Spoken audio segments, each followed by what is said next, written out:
Welcome to the Accomplish More podcast, created specifically for the small business owner who doesn't think small. I'm your host, Gayla Scrivener. This show is where you'll learn practical ideas, hints, tips, and tricks to help you grow your small business where you can leverage your time and to accomplish more. Hello there, and welcome to today's episode of the Accomplish More podcast. I'm Gayla Scrivener and your host, and I'm honored that you are here with me today. Guys, it's happening. The Accomplish More Academy will be launching soon.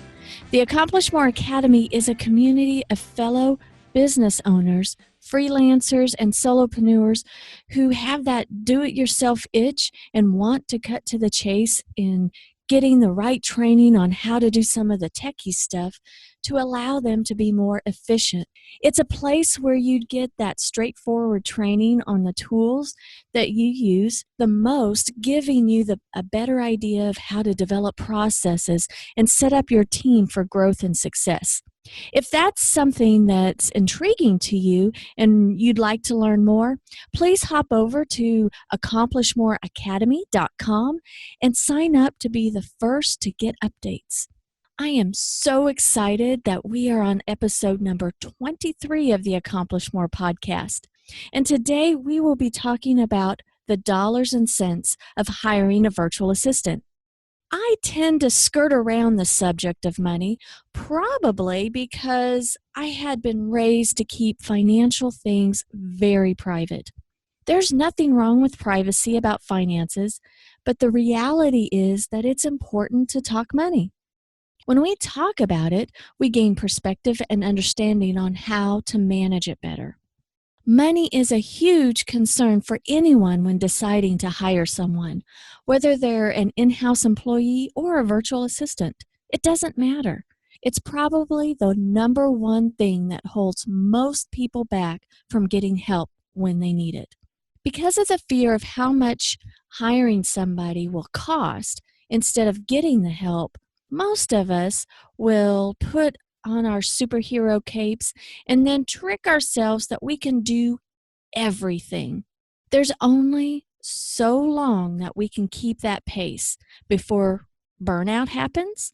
Maybe we get health problems, and definitely things will go by the wayside in our business and our growth of our business becomes stagnant. There's no doubt about it. The largest line item on any profit and loss report is going to be labor. Even nowadays, with so much automation, some people think they can automate everything. Well, I suppose that can be true in some sense, but you know what? There has to be someone, some human, who creates the automation. So you need to consider that. Having the right people in place to help you achieve your goals in your business is key. I just can't stress that enough. Whether you dream of having a huge corporation or work out of your home, the right team is important to allow you to get you where you want to go in your business. I mainly serve small businesses. I'm a small business owner myself. I think that some of the business owners I know let the word small limit them. What I mean by that is that they think that being a small business owner means that they have a small space, they do most everything themselves, maybe have a few employees, and barely are scraping by. I think that the word small limits their beliefs that having a small business means that their revenues will be small.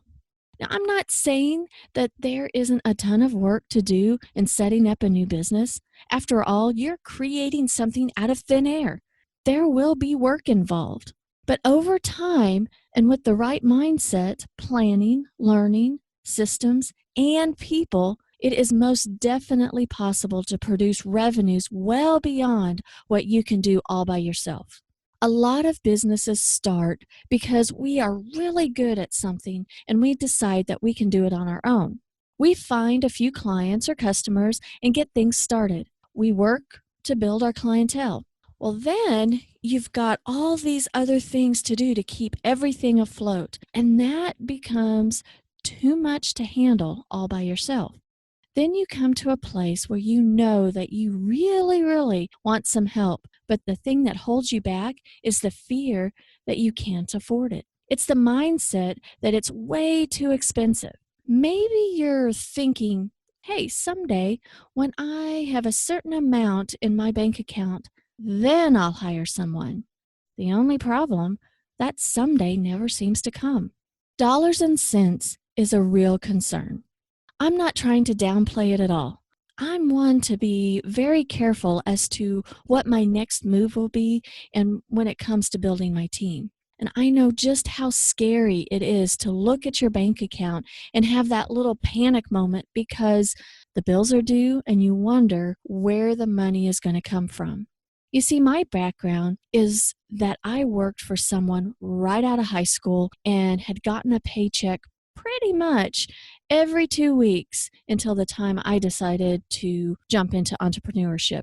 Payments as an entrepreneur don't always come at the exact time when you need them. Managing money as an entrepreneur is a whole different ballgame when you work for someone else. You worry because being an entrepreneur means that sometimes the income doesn't come in as steady as you'd like. Maybe you don't have as many clients that you'd like, or maybe payment doesn't come in exactly at the right time. And it's stressful. So you keep doing the things you've always done and make do with doing everything yourself. But here's the thing. If you want more clients to have more income, do you have the time to do their work? What tasks will be dropped to be able to help on a new client? Will it be your marketing tasks?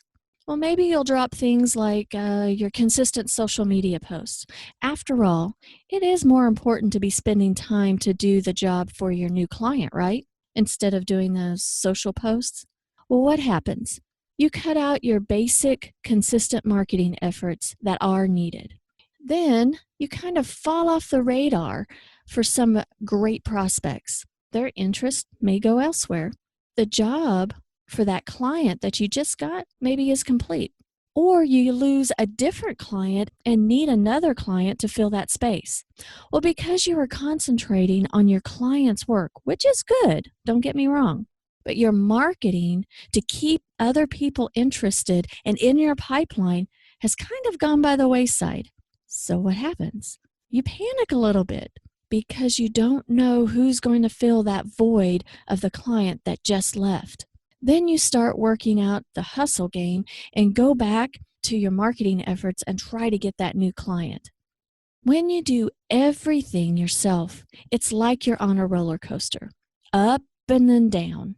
You know you don't have enough time to do everything, but you feel like only I were making just a bit more, then I'll hire someone.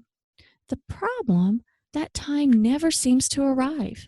The thing for me that has been very important in my journey is flattening out those ups and downs that come with owning a business.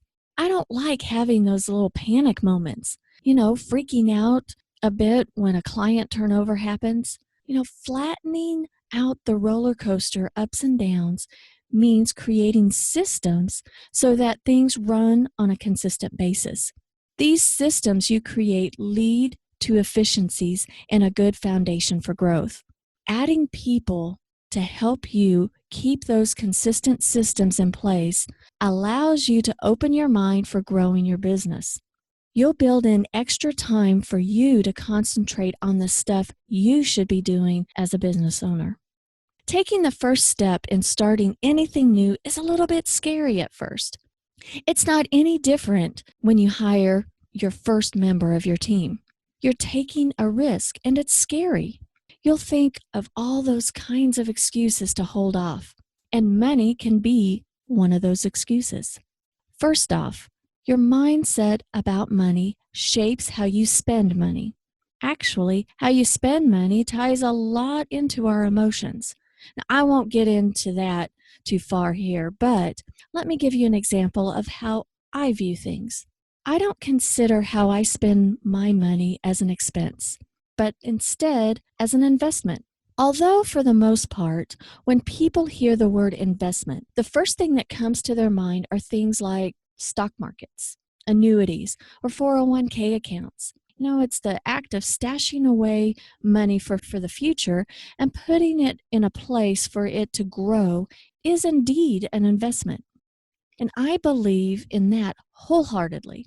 But what I also believe is that how we spend money on an everyday basis to fill the needs that we have is also an investment. To me, everything I buy is an investment to fill one need or another. The groceries I buy are an investment so that I can avoid being hungry.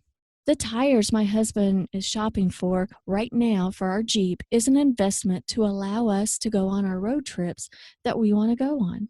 The reoccurring payments I make to Dropbox, Office 365, and Adobe Creative Cloud are investments in my business so my team and I can serve our clients and work efficiently.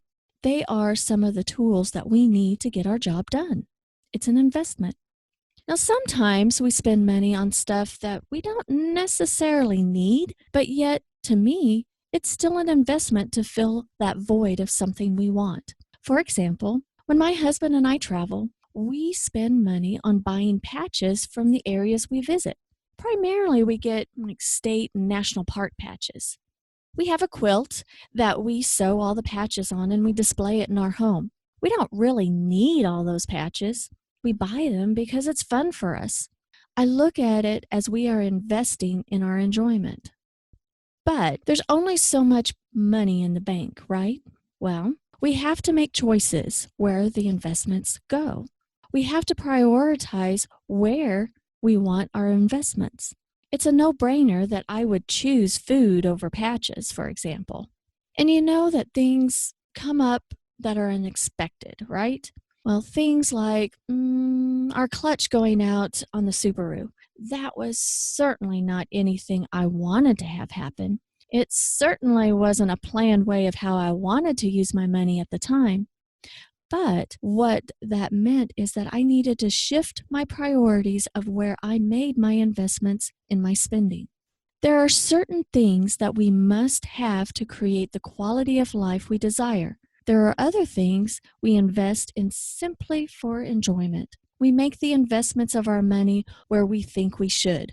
Sometimes when our priorities shift, so do our investments. Now, let's shift to talking about making investments to gain more time and to grow your business. Like I said before, the biggest line item on your P&L will be labor. To make such a large investment, you want to be sure to begin delegating in a smart manner. For the small business owner, it's intimidating to hire someone part or full-time. When you bring on a traditional employee, you need to guarantee them a certain amount of hours simply to retain them. You get stressed out because you need to fill all those hours of the week with tasks. Do you really have enough for someone to do each and every week for 20 to 40 hours? Then, when you hire someone, you need to consider where you're going to put them. Their desk, their equipment, the supplies. Then you must consider payroll taxes. Not just paying the payroll taxes and any benefits you can offer to retain your employee, but also paying for someone to figure those taxes and making sure they are filed timely. Right out of high school, I started my career working in the medical field. I worked for medical organizations for 20 years. I worked my way up and managed many offices. And I worked firsthand in the hiring process, the training, dealing with payroll, reviewing and negotiating benefit packages. And one of the things that I really dreaded every year was reviewing and negotiating the medical benefits for our employees. It was extremely good for me to go through it, don't get me wrong, but it was certainly something that I really didn't like. Going over those numbers of how much the premiums would be per employee, oh my, those numbers got really high really fast. Having to make decisions on what plans to offer was so tough. Figuring out what the company contribution would be to fall within the company's budget and still offer good plans for the employee to choose from. Then there was the portion of the cost of the premiums that the employee would have to bear. It always seemed like I was between a rock and a hard place. Once the decision was made, there was no way everyone in the company would be pleased. And that decision affected so many people. And I didn't take it lightly. There was just no way to please everyone. It certainly was a challenge to make sure that everyone's needs were met. It became a challenge that people didn't always remember the value of the fringe benefits. They were looking primarily at the take-home pay and not realizing the amount that the company actually paid toward things like their medical benefits. So I digress a little bit. I'm sorry about that. But what I was wanting to tell you, all of that experience working with larger organizations has really taught me a lot. Making sure everyone was productive during the hours they were at the office was extremely important. When the computers were down, I certainly didn't want everyone sitting around twiddling their thumbs. It was important that I found something to fill the time and have everyone productive.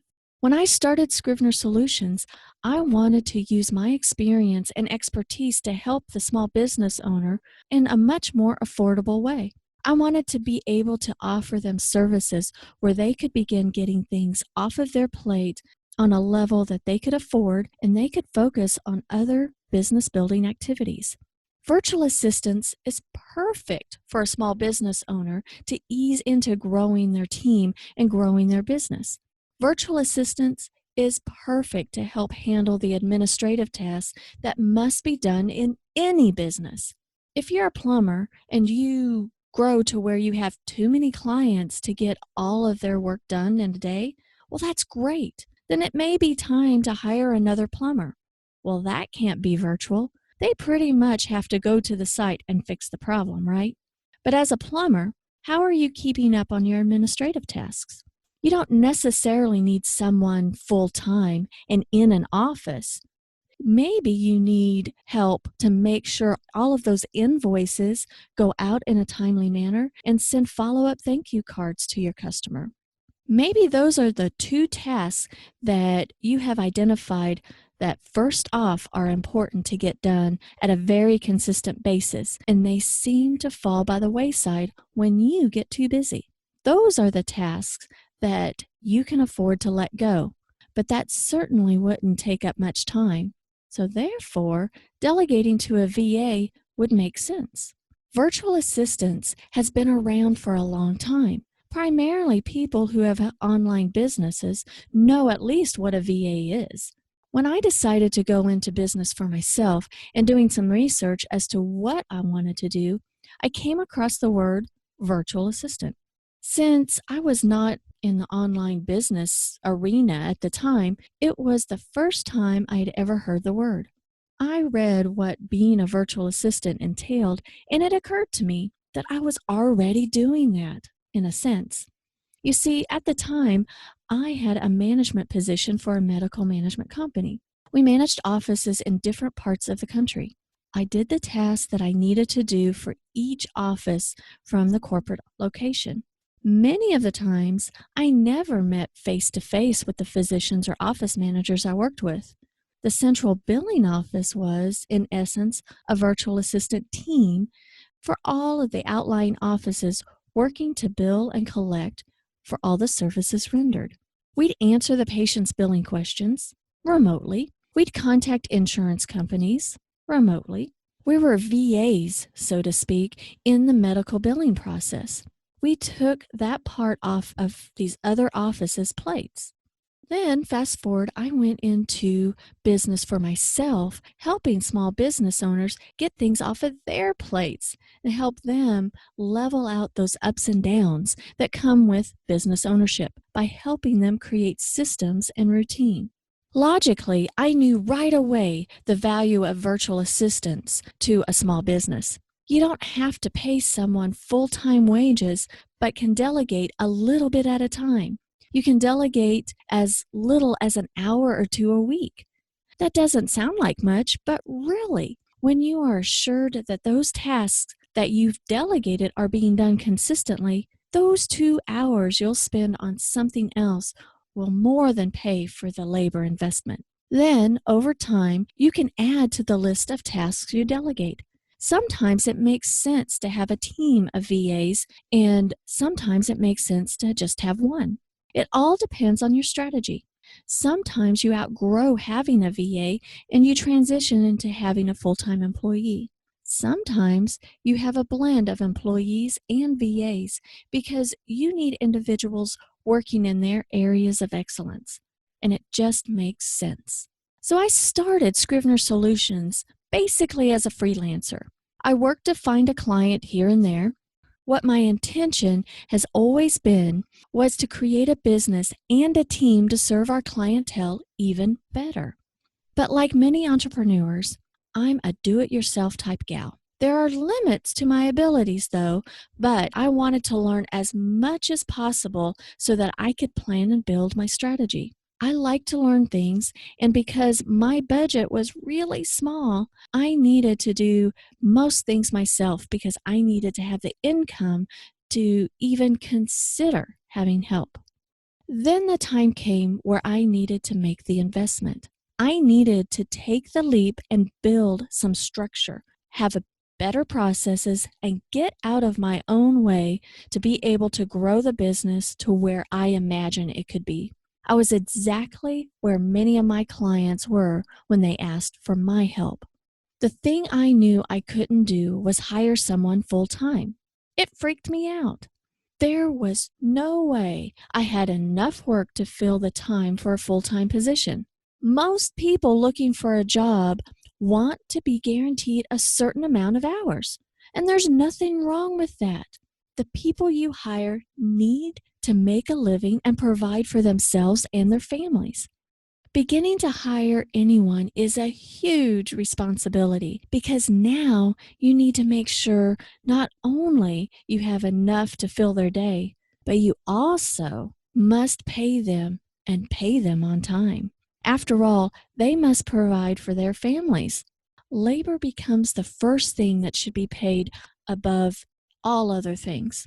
But as a small business owner, I knew I was overwhelmed and I couldn't get around to doing everything I needed to do, yet I'm too small to have a full-time assistant. I needed certain tasks done. That was the way I could free up some of my time and spend more time with the things that only I could do. Even though I knew how important delegation was for the growth of any business, and because I had the experience in the corporate world, and yes, it is the business I chose the business of helping people through delegation, but now I wasn't just saying it, how beneficial it was. I was actually going through the same thing, the same emotions my clients were going through. I needed to take the leap and make the investment in getting help. And it was tough, I admit it. First, I had to admit that I wasn't Superwoman and couldn't do everything myself. Second, I looked at my bank account and pondered if I really had enough to pay for the help I needed. I admit it, I thought I couldn't afford it. I was going through the same struggles as the clients I serve, and I was hesitant. But then I knew that I needed to start somewhere and get that ball rolling. I certainly didn't want to go at the pace I was going, never having time for family. I was building a business to enhance my life, not to kill myself. I'm not opposed to hard work, but the important thing is to be intentional with my time and to spend it wisely. The time I have in a day can be scaled through delegation. I believe it wholeheartedly. That's what I talk with my clients, and now I'm living it. Just a little bit of time can make a huge, huge difference. Just a piece of a project, if done for me, can shave minutes off the time I actually spend on the total project. Therefore, I've scaled my time. Where was my jumping off point in starting to delegate in my business? It was in social media posts. I had a system already to curate and schedule my own social posts on a weekly basis. It didn't take long, really, maybe an hour a week. Admittedly, though, I did get distracted by the newsfeed, so sometimes it ended up taking longer. I might have burned 2, 3, maybe 4 hours. I made the decision that this was something that I could let go. 1 hour a week on social posts. I could afford that. It would be easy to cover the investment because I'd replace the time with billable hours for my client. Besides, I wouldn't get distracted with the other social posts or the other social news feeds. I had enough clients and enough work to do. I just needed to concentrate on that. I believe that social media posts are a very important part in my marketing, and the foundation is consistency. And then from that consistency, you can build on that. I reached out to Sharon. I told her the parameters that I was looking for and the frequency of the posts to schedule. It was a little bit bumpy at first. I needed to be more clear as to what I wanted and needed to learn to let go a little bit better. But as I became more comfortable with letting go of things of my business and was able to communicate what I wanted better, I soon realized a process was born.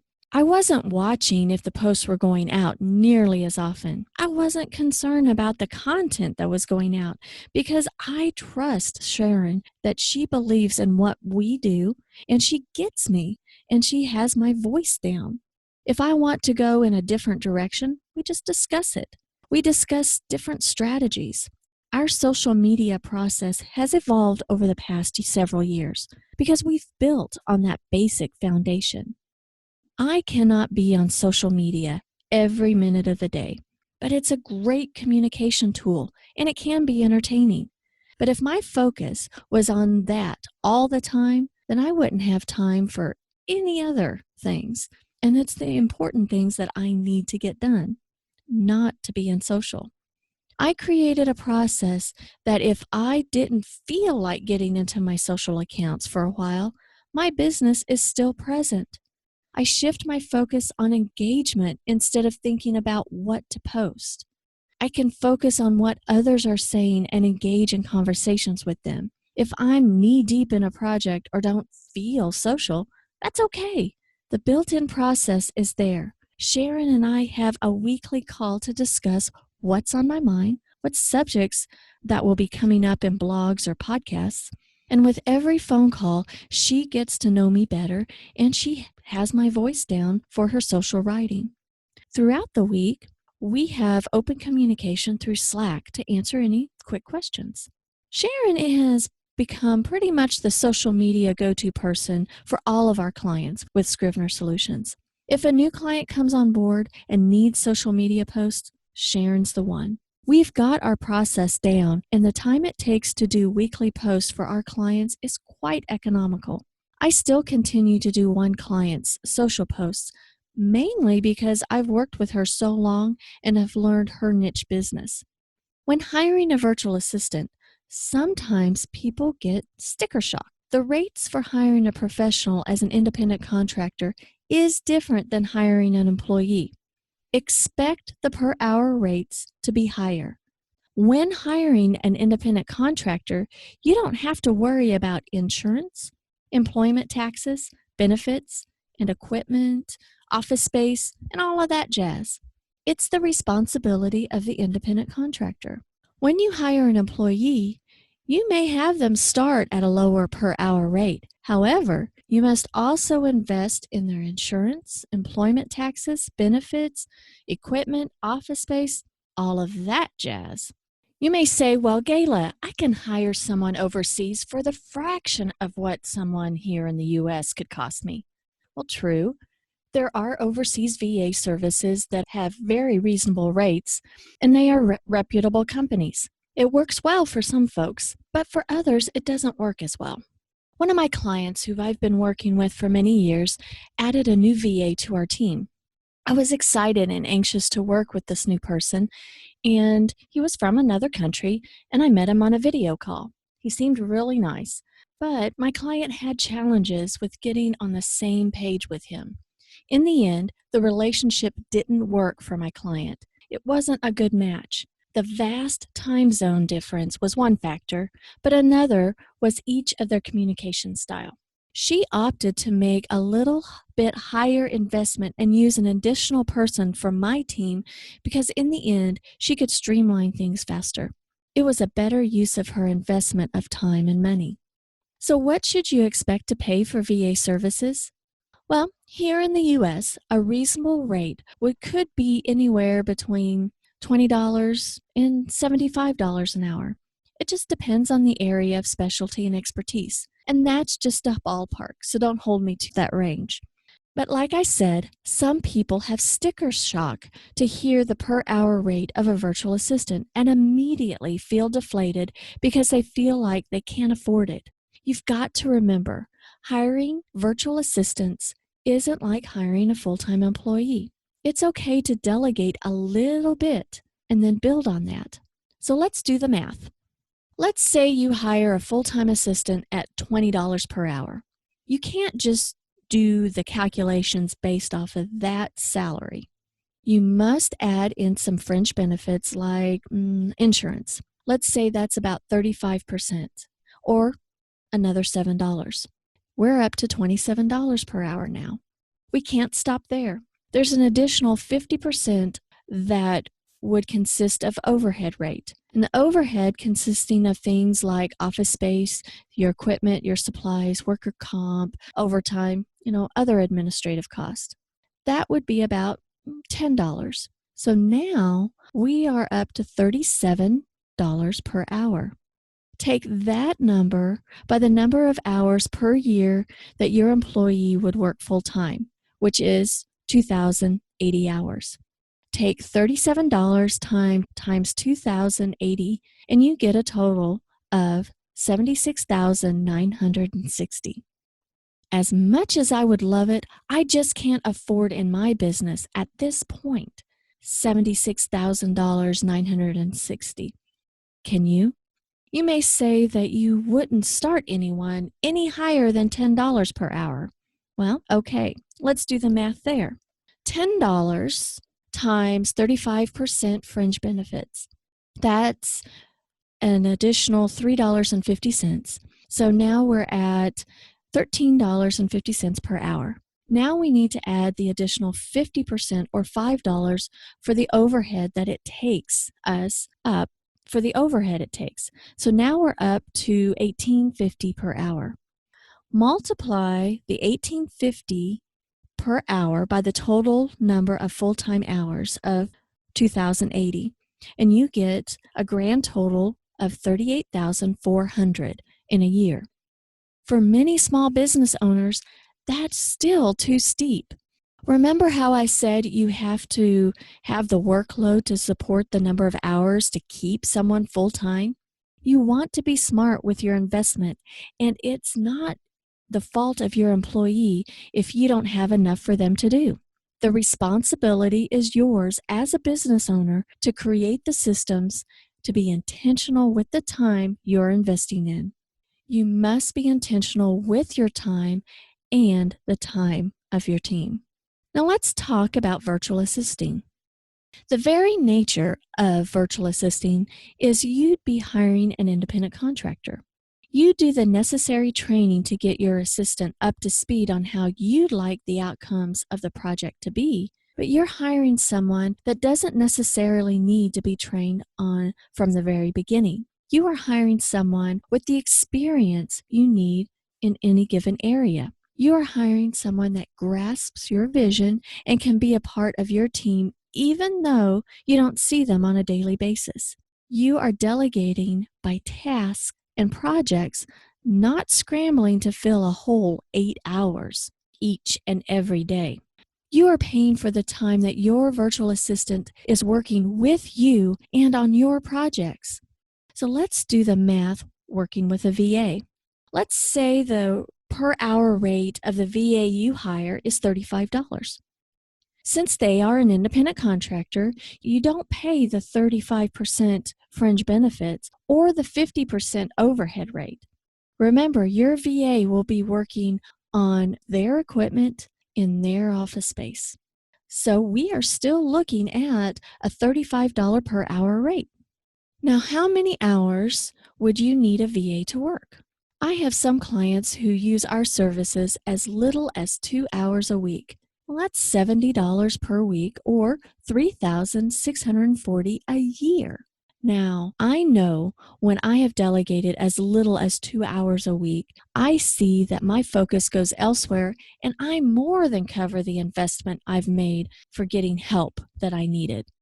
Even for as much as 40 hours in a month, that's about 10 hours a week of concentrated VA work on your stuff, only your stuff. That's a grand total of an investment of $16,800 per year. Compare that $16,800 of dedicated time annually to your projects to between $38,400 and $76,960 for a full-time employee on an annual basis. If you go to today's show notes, you'll see the link showing you all these calculations. The source is from Virtual Assistant Networking Association. And you can also go straight to it by typing in scrivenersolutions.com/cost-comparison. That's Scrivener, SCRIVENER, solutions.com/cost-comparison. And you'll get all these calculations there. I'm not saying that having a VA is always the answer, but it is certainly something that makes economic sense in a lot of cases. There may be a time where you outgrow the need for a VA and need to hire someone in-house and start having employees. Over time, your business will evolve. So too will your team and the tasks they do. What once was thought as a luxury to have an assistant or only reserved for online business owners, the option of hiring a VA is much more obtainable and economical than most people realize. I love that I'm going through some of the same emotions and fears my clients are going through. I know firsthand just how tough it is to let go, worry about those finances, and create the systems to use my money and my time wisely to scale and grow my business. It's a juggling act, for sure. I'd love to hear from you, and I encourage you to email me at podcast@scrivenersolutions.com. That's podcast@SCRIVENER solutions.com. I'd love to hear about your experience in delegating, or even if you haven't hired anyone quite yet, what is your biggest fear that you're trying to overcome? Thanks again for tuning in. I'd be honored if you'd subscribe and leave a comment. And don't forget, you can get all the resources mentioned in today's episode in the show notes by going to scrivenersolutions.com/23. Until next time, have a fantastic week.